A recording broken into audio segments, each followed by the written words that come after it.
বাড়ি গিয়ে ফ্যান চালিয়ে একটু শুই গিয়ে। বিকালে তো খাবার জন্য বাড়িতে আসবেই, তখন ফাঁকটা লেগে লেওড়াটাকে ধরবো। এ কি, ওটা বাবা আসছে না? এ কি বাবা, তুমি কোথায় যাচ্ছ? আর বলিস না, তাড়াতাড়ি আমার সাথে চল, একটা কেলেঙ্কারি হয়ে গেছে। এ কেলেঙ্কারি হয়ে গেছে মানে? এ কি হয়েছে? আরে গ্রামে সবাই নাকি ফাটাকা কোন জায়গা থেকে ধরেছে, ধরে গ্রাম প্রধানের বাড়িতে নিয়ে গেছে। এ কি বলছো? হ্যাঁ রে, শুনছি নাকি ধরে বেঁধে রেখেছে। তাড়াতাড়ি চল, না হলে কিন্তু গ্রামের লোকজন ধরে মারধর করবে। হ্যাঁ হ্যাঁ, চলো চলো। এইটুকু একটা বাচ্চা যদি গ্রামের লোকজনের এত ক্ষতি করে, তাহলে গ্রামের লোকজন তো খসে যাবেই। আচ্ছা নান্টু, তোমার তো বয়স অনেক হয়েছে নাকি? তা তোমার নাতিস এরকম বারোশো দামি করে বেড়াচ্ছে, তা তুমি কি শাসন টাসন করো না নাকি?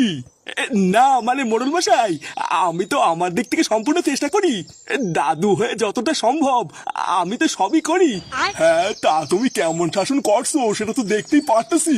একজনের বাচ্চার ধাক্কা দিয়ে পুকুরে ফেলাই দিছে, আর একজনের নাকি আচার চুরি করছে। আর ওই যে কেউটে পড়ে আছে, কেউটেরও নাকি মাল খাওয়াই দিছে।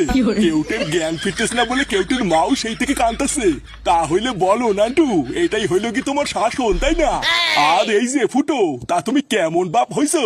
তা এইটুকু বয়সে তোমার ছেলেদেরকে তুমি এইসব শিখাও? এ দেখুন বাড়া, আমি কেন এইসব শিখাতে যাবো? আমার কি খেয়ে দেখুন কাজ নেই নাকি? দিন রাত এত চোদন দেই, তাও ওর কোনো শিক্ষাই হয় না, তা আমি কি করবো?